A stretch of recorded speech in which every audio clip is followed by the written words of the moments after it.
No próximo capítulo da novela Vale Tudo, Ivan tenta acalmar Heleninha, que está descontrolada após mais uma crise provocada pelo consumo de bebida alcoólica.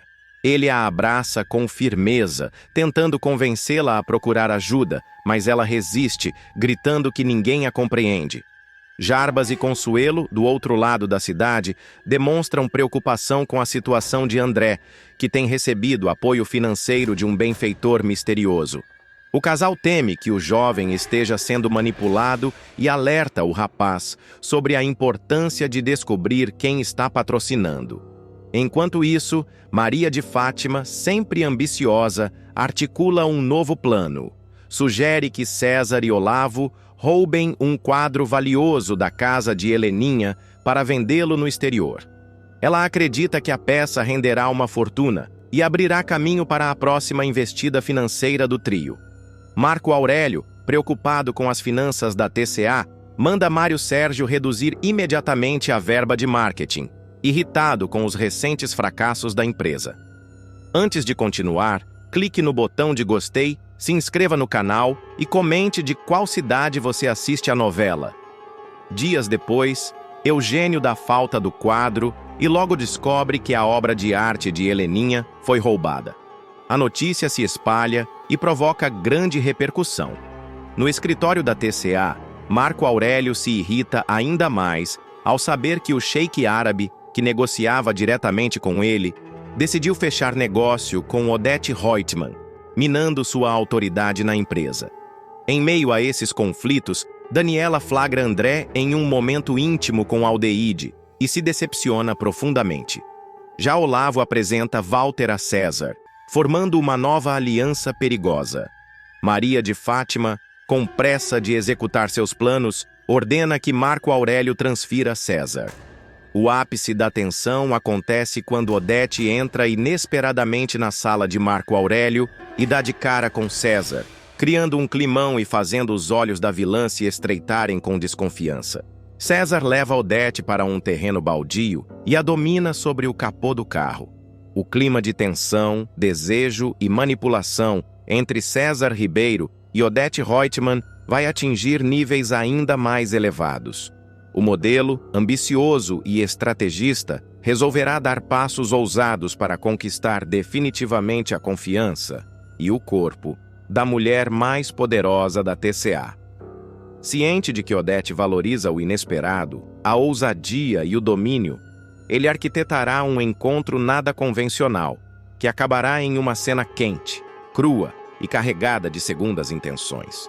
Disposto a se destacar entre os demais homens que orbitam em torno de Odete, César tomará a frente e convidará a empresária para sair em uma noite que, à primeira vista, parecerá comum. Mas ele fará questão de deixar claro que, com ele, nada será como antes. Hoje quem comanda sou eu, dirá ele ao abrir a porta do carro para Odete, que arqueará uma sobrancelha, visivelmente instigada. Ora, César, vejo que está mais atrevido do que de costume, comentará ela entrando no veículo com um sorriso irônico. Já ao volante, César acelerará pelas ruas do Rio de Janeiro com segurança e silêncio. Odete, acostumada a controlar tudo e todos, começará a se incomodar com o mistério. Eu posso saber para onde a gente está indo? Perguntará ela com um tom levemente impaciente. Não, responderá ele de forma seca, mas carregada de malícia. Só confia. Você sempre faz os mesmos programas com os mesmos tipos de homens. Eu não sou um deles. Odete, no banco do carona, cruzará as pernas lentamente e soltará um leve suspiro. Você está tentando me chocar, é isso? Provocará, sem esconder o interesse. César não responderá, mas acelerará ainda mais, dobrando esquinas com precisão até que, de repente, tomará uma rua lateral de terra batida. O carro chacoalhará levemente e os sons da cidade começarão a desaparecer atrás deles. Quando Odete perceber que estão se afastando do centro urbano, lançará um olhar desconfiado. Você me trouxe para onde exatamente? Questionará com frieza. César sorrirá de canto de boca. Você vai ver. E finalmente ele estacionará em um terreno baldio, amplo, cercado por mato e árvores esparsas, com o céu aberto como testemunha. César deixará os faróis acesos e o som ligado em uma música instrumental envolvente. A iluminação dos faróis criará uma cena quase teatral. Eu não acredito nisso. Um terreno baldio? Dirá Odete, semicerrando os olhos. Sim, responderá ele. Um lugar onde ninguém pode nos interromper. Onde você não precisa ser a toda-poderosa, onde eu posso te mostrar que você também pode ser surpreendida. Com um gesto firme, César sairá do carro. Vestindo apenas um terno de alfaiataria impecável, sem camisa por baixo, ele se posicionará em frente aos faróis. A luz delineará seu corpo, revelando músculos definidos sob a silhueta elegante. Ele começará a dançar levemente, mexendo os quadris de forma provocante, os braços erguidos, encarando Odete de forma direta e desafiadora. De dentro do carro, Odete observará a cena com um misto de choque e excitação. Ela pegará a garrafa de champanhe que ele havia deixado estrategicamente no banco de trás, estourará a rolha e beberá direto no gargalo, sem perder César de vista. O olhar da empresária vai suavizar. Esse homem é um atrevido, murmurará antes de abrir a porta e sair. Quando ela se aproxima, César estende a mão. Quer dançar comigo? Pergunta com um sorriso insolente. Odete ignora a mão estendida, se aproxima com passos lentos e entrega a garrafa a ele. Você está se achando irresistível, não é? Sussurra. Não estou me achando, eu sou! Responde ele. E então a beija. O beijo começa frio, tenso, como uma disputa de poder. Mas em segundos, a paixão toma conta. César a envolve com força, a puxa pela cintura e, sem quebrar o contato dos lábios, a ergue e a coloca sobre o capô quente do carro, que ainda vibra com o motor ligado. Odete ri, entre incrédula e excitada. Você é louco! Murmura. Louco por você? Responde ele, arrancando suspiros da mulher, enquanto a pega de jeito. A noite avança com o céu estrelado como testemunha. O som, os faróis, o calor do metal e a respiração ofegante dos dois criam uma atmosfera carregada de energia. Para Odete, que sempre esteve no controle, a entrega será uma mistura de prazer e perigo. Já para César, o momento será mais do que físico. Será o início de sua escalada dentro do império de Odete Reutemann. Na manhã seguinte, a transformação de Odete será notável. Ao chegar à mansão de Celina, ela exalará leveza e bom humor. Bom dia, bom dia! Tem um lugarzinho nessa piscina para mim? Anunciará, com os braços abertos e os óculos escuros reluzentes. Celina, que toma café com frutas, quase engasga com a surpresa. Desde quando você acorda antes das 9 sorrindo desse jeito? Perguntará desconfiada. Odete jogará uma saída de seda sobre a espreguiçadeira e mergulhará os pés na água. Você não vai acreditar, mas ontem foi uma noite inesquecível, dirá, pensativa, com um sorriso no canto dos lábios. Ah, pronto, sabia que tinha homem novo na área. Vai me dizer que é o motorista? Provoca Celina. Que horror, Celina, mas é verdade, confirmará Odete, rindo como uma adolescente. Durante o café da manhã, Odete evitará dizer o nome de César. Preferirá manter o mistério, saboreando o poder que tem sobre a curiosidade alheia. Mas por dentro, ela estará maquinando, sabendo que César é bonito, jovem e, sobretudo, ambicioso. A empresária começará a ver ali uma oportunidade de mantê-lo por perto, talvez como aliado, talvez como marionete. Em contrapartida, César, que passará a manhã em seu apartamento modesto, comemorará o sucesso de sua investida. Ao reler mensagens de Odete no celular e lembrar dos momentos da noite anterior, ele perceberá que deu um passo decisivo rumo ao seu plano maior. Agora ela está na minha mão.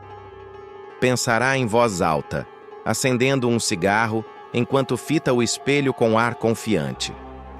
Logo ele se preparará para o próximo movimento. Mário Sérgio, ainda envolvido com as armações da empresa, verá a cena e ficará intrigado. Esse galã de novela mexicana está sendo bajulado pela chefe? Cochichará. A movimentação gerará burburinhos, pois Odete raramente se envolve com alguém fora do círculo executivo, e muito menos demonstra simpatia pública. Enquanto isso, dentro da sala envidraçada de Odete, César se aproximará lentamente, com o mesmo olhar sedutor da noite anterior. "Você me chamou?"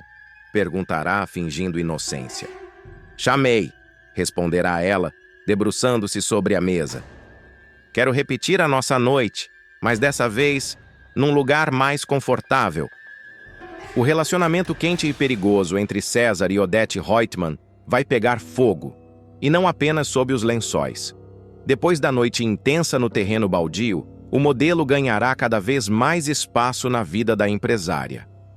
Odete, encantada com a ousadia e juventude de César, começará a levá-lo a eventos discretos, viagens rápidas, despertando o incômodo de muita gente poderosa. Maria de Fátima, ao descobrir que César agora está com Odete, surtará de raiva. "Ele está usando ela, do mesmo jeito que tentou me usar." A jovem decidirá ir atrás do ex-amante para tirar satisfações. "Você está com ela por quê? Dinheiro? Poder? Ou porque ela te deixa brincar de milionário?" dirá, despejando veneno. César, calmo e cruel, apenas responderá: "Com ela, eu chego mais longe, e você sabe que eu sempre quis isso." Enquanto isso, Odete começará a manipular o entorno para garantir que César permaneça por perto e sob seu controle. Só que o jogo de poder pode virar a qualquer momento. César, ciente de que Odete é perigosa, começará a registrar conversas, guardar provas e montar uma estratégia paralela. Se um dia ela me descartar, eu já vou estar com a arma carregada. A tensão entre os dois vai crescer com o tempo. Ora cúmplices, ora rivais, os dois mergulharão numa relação tóxica, movida por desejo, ambição e controle. E a qualquer instante, um deles poderá puxar o tapete do outro. Odete Reutemann, implacável e meticulosa, será surpreendida por um relatório explosivo entregue por ninguém menos que Afonso, seu próprio filho e um dos poucos em quem ainda confia. Tudo começará quando Afonso, desconfiado de números inconsistentes nas prestações de contas trimestrais da empresa, decidir por conta própria abrir uma auditoria paralela. Sem comentar com ninguém, ele contratará um consultor externo, que vasculhará arquivos antigos, transferências internacionais, pagamentos suspeitos e documentos mantidos fora do sistema oficial da TCA. O que ele descobrirá deixará o jovem em estado de choque. Um ralo silencioso de dinheiro, operando há quase 15 anos, com desvios regulares e disfarçados por contratos falsos, empresas de fachada e notas fiscais fraudulentas. Com provas em mãos, Afonso decidirá que Odete precisa saber da verdade. Em uma noite tensa no escritório da presidente, ele deixará o envelope pardo sobre a mesa e apenas dirá: "É melhor a senhora ler isso sozinha." Odete abrirá o relatório com curiosidade, e à medida que percorrer as páginas, sua expressão mudará para algo entre repulsa e decepção profunda. Lá estavam todas as movimentações financeiras que passavam por empresas fantasmas, cujos beneficiários eram ligados direta ou indiretamente a Marco Aurélio, seu braço direito na TCA. O total desviado, segundo as estimativas de Afonso, já ultrapassava 54 milhões de reais em valores não corrigidos. "Marco Aurélio vai te explicar melhor", encerrará Afonso, deixando o ambiente carregado e saindo da sala sem olhar para trás. Assim que absorver a gravidade da denúncia, Odete convocará uma reunião emergencial e, fria como sempre, ordenará que Marco Aurélio vá até sua sala imediatamente. O empresário entrará com aquele ar de superioridade habitual, sem imaginar o que o aguardava. "Sente-se", dirá Odete, sem desviar os olhos da planilha sobre a mesa. "Algum problema?" questionará ele, fingindo naturalidade. Odete, então, jogará o relatório sobre a mesa, fazendo com que os papéis se espalhem. Você quer me dizer o que é isso? Perguntará ela com a voz cortante. Marco Aurélio, surpreso, fingirá não entender. Não faço ideia. Parece um documento contábil. Odete não terá paciência para fingimentos. Cruzará os braços e irá direto ao ponto. São 54 milhões de reais, Marco Aurélio. E essa é a estimativa mais conservadora. Foram 14 anos desviando dinheiro da TCA. Você montou um esquema que me passou despercebido por mais de uma década. Isso me enoja. Odete, espere. Deve haver algum engano. Tentará se defender. Engano? Não me insulte. Você acha que pode brincar com a minha inteligência? Retrucará, em tom cortante. Encurralado, Marco Aurélio ainda tentará disfarçar. Teria sido mais honroso me pedir uma revisão nos seus bônus e participação nos lucros, dirá Odete, lançando um olhar de desprezo. Com certeza, admitirá ele, enfim derrotado. Mas a empresária não estava interessada apenas em acusações. Ela já tinha um plano traçado. Odete não quer escândalo, não quer polícia, nem imprensa, nem ações judiciais públicas. O nome da TCA vem antes de tudo, inclusive da própria vingança. Você vai me pagar, cada centavo, com juros. Nós vamos calcular a variação do dólar, o IGPM, o que for mais vantajoso para mim, e você vai devolver tudo. Marco Aurélio, visivelmente abalado, tentará argumentar. Podemos pelo menos usar o índice de preços ao consumidor ajustado? Seria menos agressivo.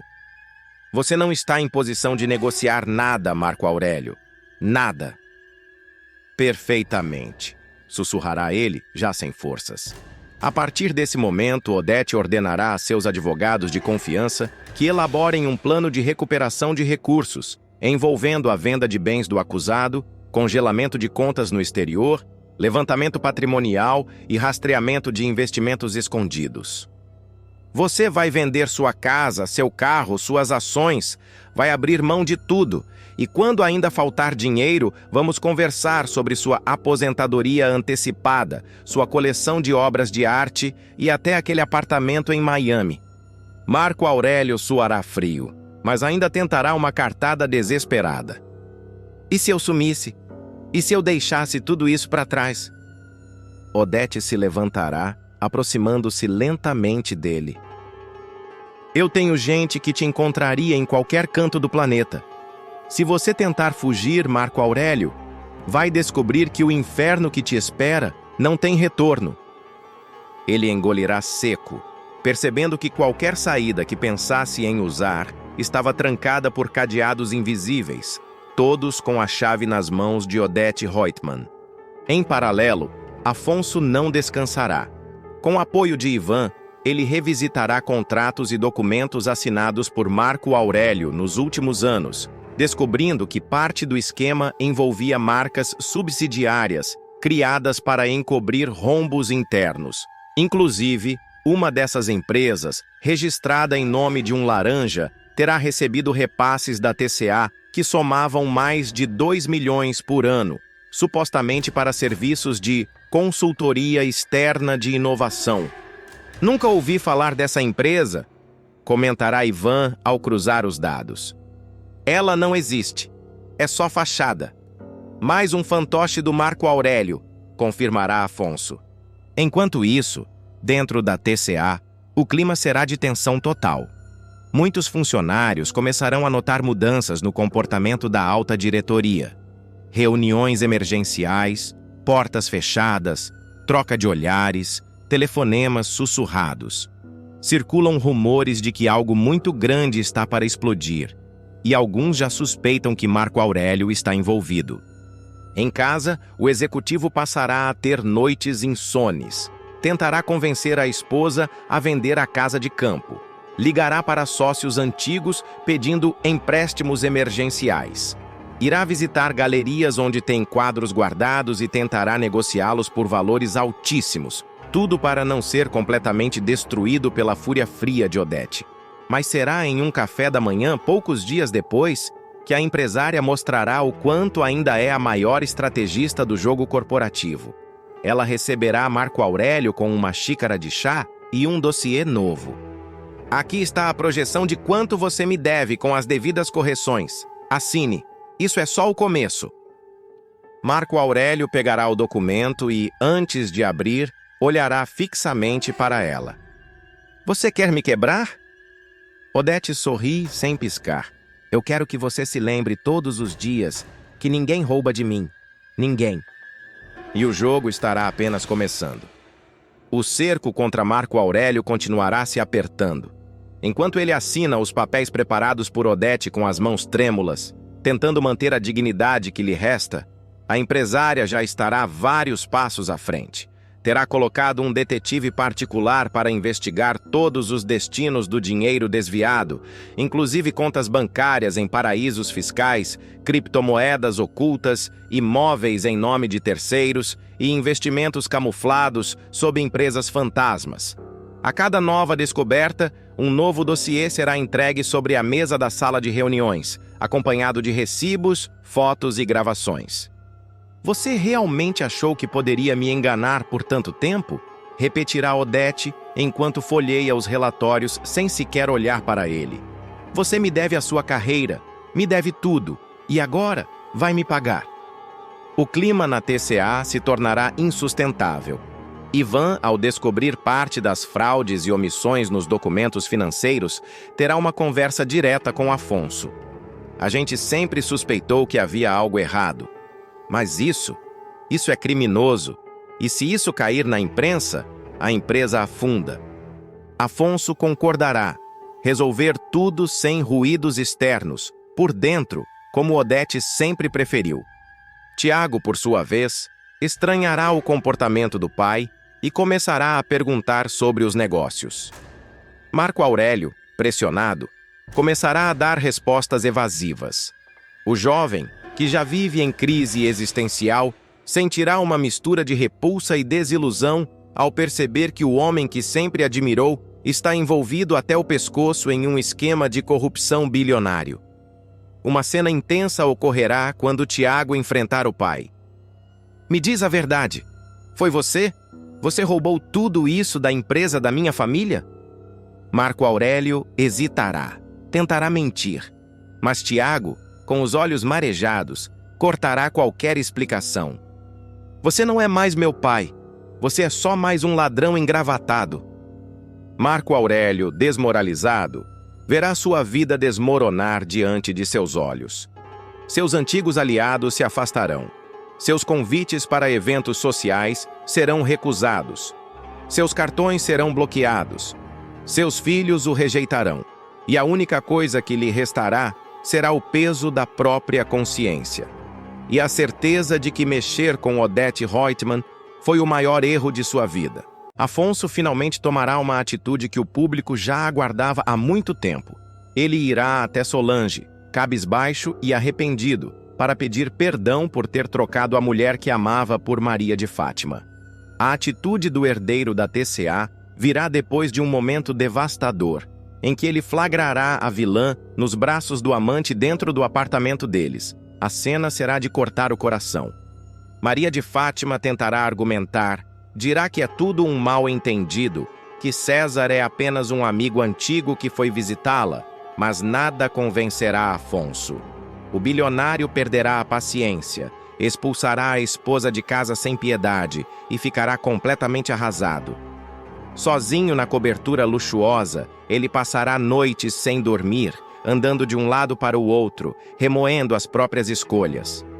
Como fui tão cego? Como pude trocar a Solange por isso? Sussurrará para si mesmo, com os olhos marejados e o copo de uísque na mão. Afonso ainda terá flashbacks do relacionamento com Solange, os sorrisos espontâneos, as conversas profundas, o apoio incondicional que recebia dela nos momentos mais difíceis. Tudo isso contrastará com a superficialidade e manipulação que viveu com Fátima. E será nesse turbilhão de emoções que ele tomará a decisão de procurar a ex. A visita acontecerá numa tarde chuvosa, quando Solange estiver voltando do trabalho. Ela abrirá a porta do apartamento e se assustará ao ver o ex parado diante dela, molhado da cabeça aos pés. Afonso? Perguntará surpresa, apertando o casaco contra o corpo. Ele, com a voz trêmula, dirá: eu precisava te ver, eu preciso te pedir desculpas. Ela hesitará por alguns segundos, mas dará passagem. Ele entrará sem dizer mais nada, apenas olhando para o ambiente simples e acolhedor onde ela vive agora. Você parece bem, arriscará ele. Dentro do possível, sim. E você? Questionará Solange, sem disfarçar o ar de mágoa. Afonso se sentará no sofá e começará a desabafar. Eu fui um idiota, cego, arrogante e machista também. Me deixei seduzir por uma mulher que só me dizia sim. Nunca me desafiava, nunca me questionava. E por um tempo isso parecia confortável. Eu estava cansado de brigas, discussões, DRs, e achei que estar com a Fátima era mais fácil. Solange o ouvirá em silêncio, com os olhos fixos nele até responder. Se a gente estivesse realmente em sintonia, Afonso, nem a Fátima, nem nenhuma outra teria conseguido entrar no meio. Eu também tenho minha parcela de culpa. E completará com firmeza. Mas não posso negar que você me feriu profundamente. Porque eu acreditei em nós dois. Acreditei no que a gente estava construindo. Eu também acreditei, dirá ele, com os olhos marejados. Mas errei, feio, e paguei caro por isso. Descobri da pior maneira que a mulher com quem eu estava dormindo era uma farsa. Peguei ela com o amante, Solange, dentro da nossa casa, na cama onde a gente dormia. Eu me senti um lixo. Ela se aproximará, pegará um lenço e entregará a ele. Às vezes, a gente precisa quebrar a cara para enxergar o óbvio, dirá ela, com empatia, mas sem se entregar.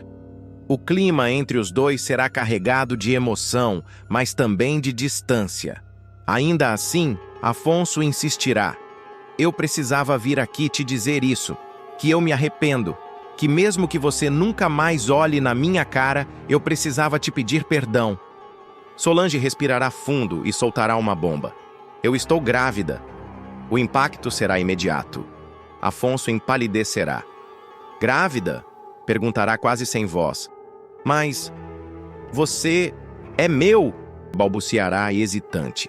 Solange, sem alterar o tom, responderá. Não. Eu decidi ter filhos por produção independente. Era um sonho antigo e eu decidi seguir em frente com ou sem você. Afonso parecerá confuso. Você está dizendo que esses filhos não são meus?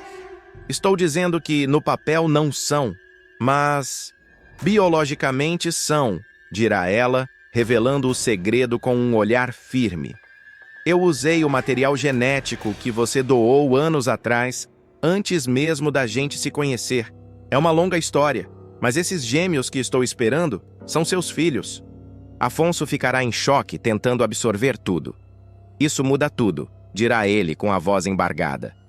Não muda nada, Afonso, porque eu não quero você de volta por causa disso. Eu quero que, se um dia você voltar, seja porque ainda me ama, não por culpa, nem por obrigação. Com os olhos cheios d'água, Afonso dirá: Você acha que eu não te amo mais, Solange? Eu venho me torturando por tudo o que fiz, por tudo o que perdi. E saber que esses filhos são meus é um sinal, uma chance. Eu vou fazer por onde merecer esse perdão. Mas Solange, decidida, encerrará a conversa com firmeza. Então começa se cuidando, porque tem mais uma coisa que você ainda não sabe. Dias depois, Afonso começará a sentir dores fortes, cansaço excessivo e manchas no corpo. Preocupado, procurará um médico. Após uma bateria de exames, virá o diagnóstico arrasador: leucemia. O médico será direto. Você está com câncer no sangue, Afonso, e o tratamento precisa começar imediatamente. A quimioterapia é o único caminho. O empresário ficará em estado de choque. A notícia virá como um soco no estômago. Afonso se fechará completamente, recusando visitas, perdendo o apetite e se recusando a falar com a família. Será Solange quem irá procurá-lo novamente, ao saber da gravidade do diagnóstico.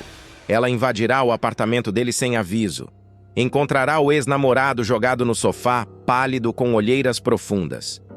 Você vai desistir? É isso? Gritará ela. Vai me deixar criar essas crianças sozinha? Vai deixar seus filhos sem pai antes mesmo de nascerem? Eu não tenho forças, confessará Afonso. Não quero passar os últimos dias da minha vida em um hospital, com tubos enfiados no corpo, com a cabeça raspada. Eu não tenho mais coragem de lutar.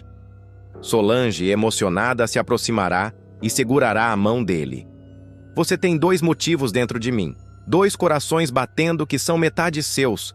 2 pequenos milagres que precisam de você aqui, forte, lutando, vivo. Ela então pegará a bolsa, abrirá e mostrará o ultrassom. Olha aqui, dirá com lágrimas nos olhos. Eles já têm forma, Afonso. Já têm coração. E o que eles mais precisam agora é de um pai corajoso. Um pai que lute por eles. O empresário começará a chorar silenciosamente. Ela continuará. Se você quiser, eu raspo sua cabeça. Eu fico do seu lado em todas as sessões. Eu durmo naquela cadeira desconfortável da quimioterapia. Mas você tem que prometer que vai lutar. Ele segurará o ultrassom com as mãos trêmulas, olhará para a imagem dos 2 pequenos fetos e, pela primeira vez desde o diagnóstico, seu olhar se iluminará com esperança. Eles são meus? Eles são seus. Totalmente seus. E você vai ver esses 2 crescerem, correrem, rirem, mas só se quiser lutar. Então, você quer? Perguntará Solange, com a voz embargada e os olhos cheios de fé.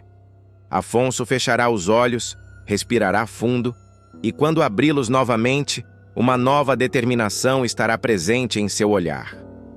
Afonso iniciará sua jornada de redenção e superação ao lado de Solange e dos filhos que estão por vir. Decidido a lutar pela vida, Afonso aceitará iniciar o tratamento contra a leucemia. A primeira medida será simbólica e cheia de emoção. Ele entregará a máquina de cortar cabelo nas mãos de Solange e pedirá, com a voz embargada: "Você raspa para mim?" Ela, segurando as lágrimas, passará a máquina com delicadeza, revelando um carinho que nem o tempo nem as mágoas conseguiram apagar. Cada mecha que caía representava não só a perda temporária da vaidade, mas também o renascimento de um homem que finalmente encarava seus erros, seus sentimentos e sua responsabilidade. Eu achava que ser forte era não demonstrar fraqueza, dirá Afonso. Mas hoje eu entendo que ser forte é pedir ajuda, é chorar se for preciso, é amar com coragem. Solange o acompanhará em cada etapa da quimioterapia.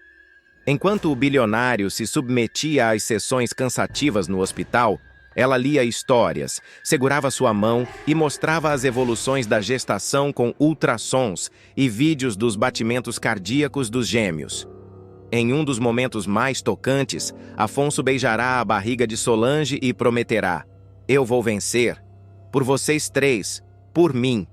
E por tudo que eu ainda posso viver ao seu lado, se você me deixar." César e Olavo mergulham no mundo dos filmes adultos e causam escândalo com um projeto medieval picante. Após o sucesso temporário do golpe que resultou no roubo do quadro valiosíssimo de Heleninha, César e Olavo decidirão apostar em uma nova empreitada ousada e, para muitos, bizarra: a produção de conteúdo adulto temático para a internet. A ideia surgirá em meio a uma noite regada a bebidas e risadas na cobertura de Olavo, quando os 2 comemorarem a venda ilegal da obra de arte e começarem a discutir o que fazer com o dinheiro recém-adquirido. A gente tem que investir em algo que dá retorno rápido, que nem precisa de muito para começar, dirá Olavo, já folheando um catálogo de equipamentos de filmagem improvisado por um amigo cinegrafista. Já sei! E se a gente começar a produzir vídeos? Mas não qualquer vídeo. Eu tô falando de uma parada com roteiro, com conceito. Empolgará-se César, gesticulando como se dirigisse uma cena no ar. O amante de Maria de Fátima não estará brincando. Com os bolsos cheios de dinheiro e a mente repleta de devaneios cinematográficos, ele passará a arquitetar o que chamará de o primeiro épico pornô da nova geração. E para iniciar com impacto, escolherá como cenário a Idade Média. A ideia será reproduzir um ambiente fictício medieval, com castelos de papelão, tochas de LED e figurinos improvisados que misturam referências de cavaleiros, damas e gladiadores, mesmo que estes pertençam a outra época histórica. A produção será gravada no estúdio improvisado, na garagem de Olavo, onde colchões serão cobertos com tecidos vermelhos e um tapete persa rasgado simulará a suntuosidade de um salão nobre. As atrizes, duas jovens aspirantes a influenciadoras que César terá conhecido em uma festa organizada por Fátima, aparecerão trajadas com espartilhos apertados, saias curtas e botas que nada terão de histórico. Mesmo assim, o diretor novato fará questão de conduzir a gravação como se estivesse diante de um longa-metragem premiado. A história delas duas, que elas são irmãs, mas não sabem disso porque foram separadas no berço. Uma foi criada por um ferreiro e a outra virou dama de companhia da rainha, narrará César, excitado com a própria invenção. Ah, mano, para com isso. O que importa é que elas se beijem e depois chamem o gladiador. Tá todo mundo esperando por isso, ninguém vai ligar para a história de ferreiro. Retrucará Olavo, rindo alto e segurando uma câmera emprestada. Os bastidores da gravação revelarão não apenas o amadorismo da dupla, mas também o nível de delírio com que ambos levarão o projeto. Enquanto César ensaiará diálogos dramáticos e mandará repetir cenas por causa de falta de emoção no olhar, Olavo se preocupará em colocar uma luz roxa no fundo para dar um clima de taverna. A mistura de gêneros e épocas transformará o vídeo em um verdadeiro festival de bizarrices visuais, e mesmo assim os dois continuarão acreditando que estão criando uma obra revolucionária. Será nesse contexto que Maria de Fátima, em visita ao set, soltará a língua. Vocês estão fazendo isso com o dinheiro do quadro? Vocês dois são uns doentes. Se isso vazar, estamos todos ferrados, dirá, num misto de desprezo e indignação. Mas nem mesmo o alerta da vilã será suficiente para parar a dupla. Pelo contrário, César verá na crítica da amante uma motivação extra para provar que seu projeto tem valor artístico e comercial. Ele chegará a falar em criar uma produtora e lançar uma linha de filmes com diferentes temáticas, como romance viking lésbico, cowgirls justiceiras e até paixões do espaço sideral. Enquanto isso, nos bastidores do crime do quadro, surgirão rumores de que a peça roubada estaria circulando no mercado clandestino de arte em Buenos Aires.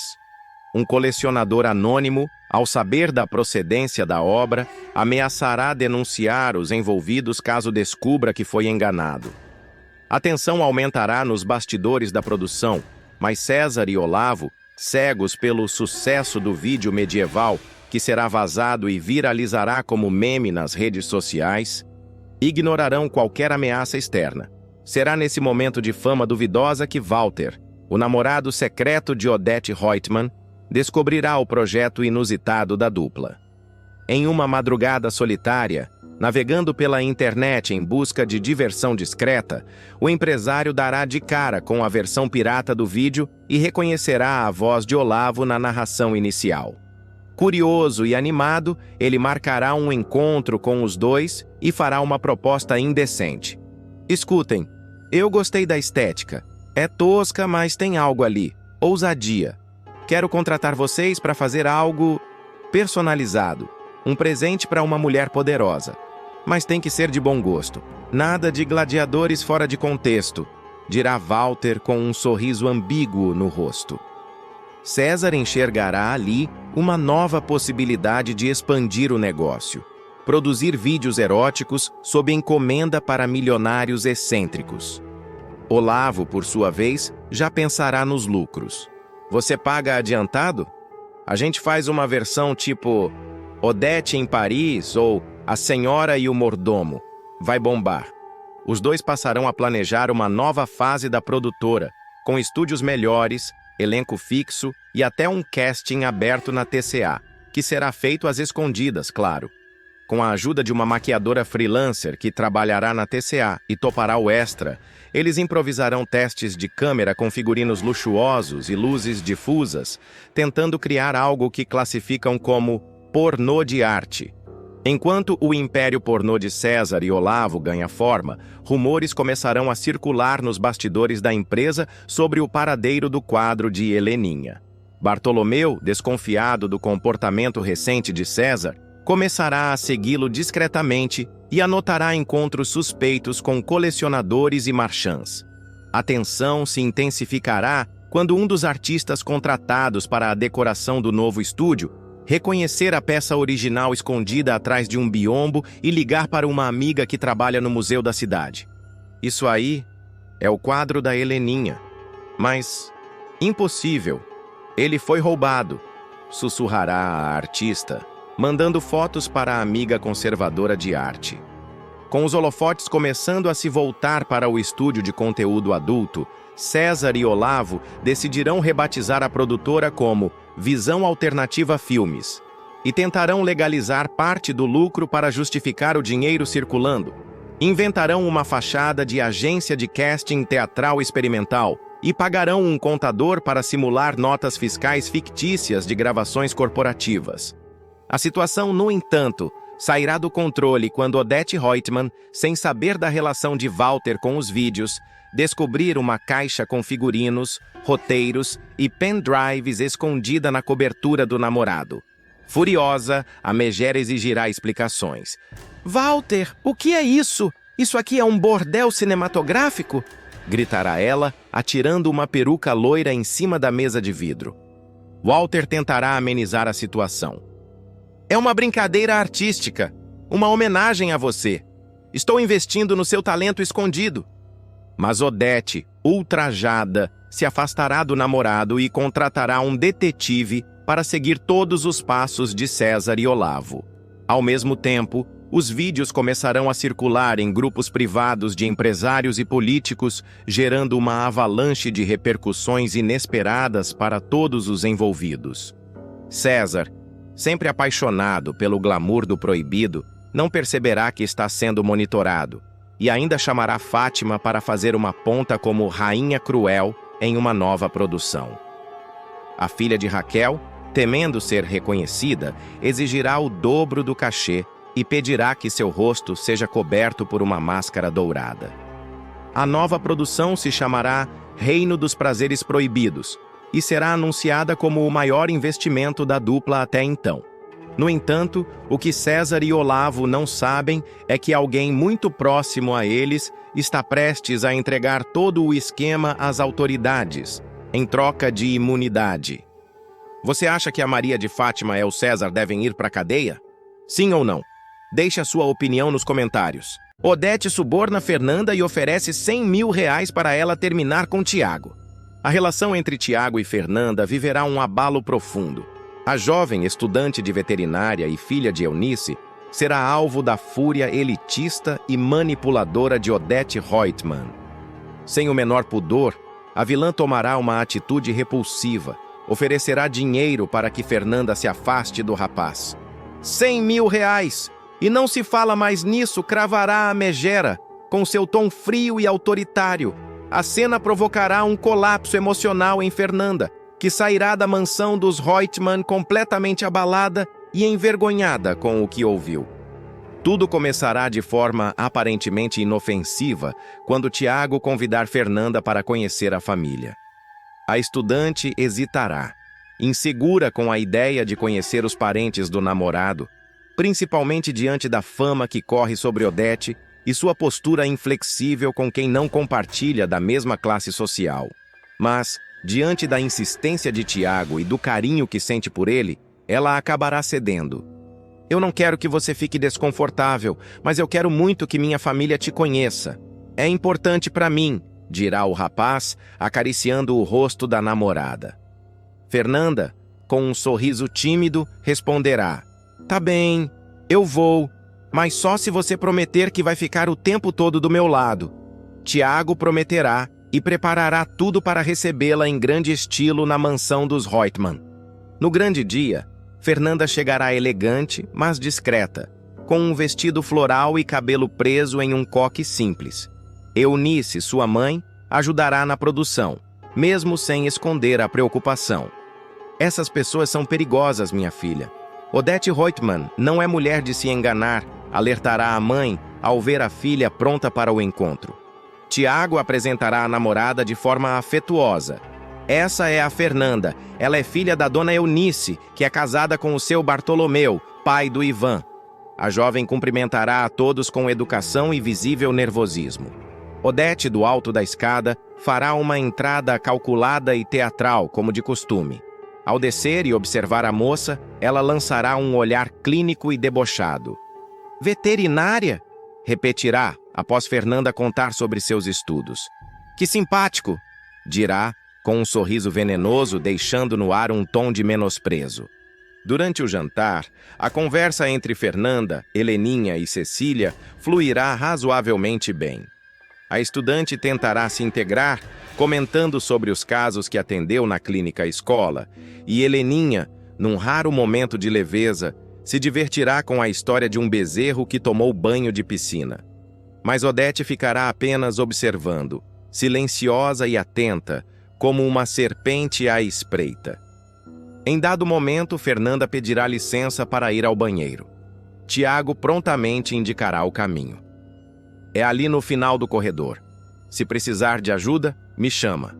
Dirá, sorrindo. A jovem sairá, e Odete fingirá que está indo até a cozinha buscar um copo d'água. Cecília ainda comentará. Desde quando você pega água sozinha, Odete? Mas a vilã se limitará a dizer. Não posso eu mesma servir um copo d'água para mim? Que absurdo!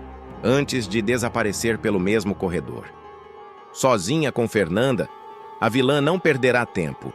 Fechará discretamente a porta do lavabo e se apoiará no batente, encostando os braços. Desculpa a invasão, meu bem, mas vim atrás de você para a gente conversar com um pouco mais de privacidade. Começará. Fernanda ficará surpresa e desconfiada. Sobre o quê? Perguntará, franzindo a testa. Odete lançará o primeiro golpe. O que exatamente você quer com o Tiago? Fernanda reagirá.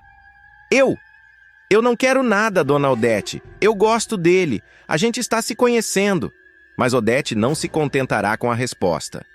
Gosta dele? Tem certeza disso? Porque eu fui atrás da sua vidinha, sabe? E descobri umas coisas. Parece que você andou envolvida com outro rapaz recentemente. Um tal de André, não é? Fernanda se espantará. Como a senhora sabe disso? Questionará, sentindo o sangue gelar. Eu sei de muitas coisas. E mais importante do que o que eu sei, é o que eu quero. E eu quero distância entre você e meu neto, afirmará Odete, deixando claro que não vai tolerar a presença da jovem em sua família. A megera fará então a proposta indecente. Olha, vamos parar com essa conversa fiada. Eu te dou logo um dinheiro, uns 50 mil. Você pega, sai da vida do Tiago e pronto. Cada um segue seu caminho. Fernanda ficará boquiaberta. A senhora está me oferecendo dinheiro? Perguntará. Odete, irritada com a hesitação da moça, aumentará o valor sem piscar. Tá bom, 100 mil. 100 mil reais em espécie, se você der o fora da vida do meu neto. E não se fala mais nisso.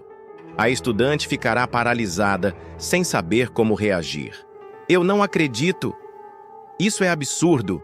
Isso é nojento, dirá ela, com lágrimas começando a brotar nos olhos. Mas Odete manterá a pose, indiferente ao sofrimento que provoca. Nojento seria eu deixar o Tiago se envolver com uma moça que não tem futuro, que vive de sonhos e romantismo barato. Eu estou sendo prática, Fernanda. Estou te dando uma saída. Aceita, e você ganha tempo, dinheiro e dignidade. Com o coração partido e a autoestima destruída, Fernanda recuará. A senhora me perdoe, mas eu não sou esse tipo de mulher. Eu não aceito. E eu nunca mais volto aqui, dirá ela, contendo o choro e saindo com passos rápidos. Quando reaparecer na sala, todos perceberão o olhar perdido, o tremor nas mãos e o semblante desfeito. Tiago se levantará, preocupado. Aconteceu alguma coisa? Perguntará. Fernanda mentirá. Minha mãe, ela me ligou. Tá precisando de mim. Tiago insistirá em acompanhá-la até o carro, mas Fernanda recusará. Não precisa. Eu vou sozinha. Cortará, deixando o namorado intrigado. Ao sair, ela conterá o choro até cruzar o portão. Lá fora, ao acionar o carro, as lágrimas cairão como enxurrada. Eu me sinto um lixo. Um lixo. Dirá para si mesma, encostando a cabeça no volante. Enquanto isso, Odete retornará à sala como se nada tivesse acontecido. Onde está a mocinha? Perguntará com fingida inocência. Foi embora? Continuará, disfarçando a satisfação com uma expressão preocupada. Tiago responderá já incomodado. Ela disse que a mãe precisava dela. Achei estranho. A vilã dará de ombros. Essas moças vivem nervosas hoje em dia. Nos dias seguintes, Fernanda se afastará de Tiago. Não responderá às mensagens, nem atenderá suas ligações. Eunice estranhará o silêncio da filha e insistirá para saber o que aconteceu. Nada, mãe. Eu só percebi que a gente é de mundos muito diferentes, responderá, tentando esconder a humilhação. Mas ao trancar-se no quarto, Fernanda será tomada por um choro silencioso e desesperado, abraçada ao próprio travesseiro, se sentindo usada, invadida e ofendida. Tiago, por sua vez, ficará inconformado. Procurará Fernanda na faculdade, nos lugares que costumavam frequentar, até decidir bater à porta da casa da jovem. Eunice o atenderá e desconversará. Ela não está, mas... Eu acho que vocês precisam conversar sim. Seja o que for, resolvam entre vocês. A Fernanda não é de fugir de conversa. Não era... Enquanto isso, Odete dará prosseguimento aos seus planos, agindo como se tivesse feito apenas mais um ajuste necessário à sua agenda de controle absoluto. No entanto, o ressentimento de Fernanda, a frustração de Tiago e os olhares desconfiados de outros membros da família começarão a minar a aparência de estabilidade que a matriarca tanto deseja manter. Mas Odete está longe de imaginar que sua proposta obscena pode gerar consequências inesperadas. E Fernanda, ferida mas íntegra, começará a repensar não apenas seu relacionamento com Tiago, mas também o que fará com o segredo sórdido que carrega. Afinal, guardar calada uma tentativa de suborno pode proteger Tiago. Mas será que ela conseguirá viver com isso?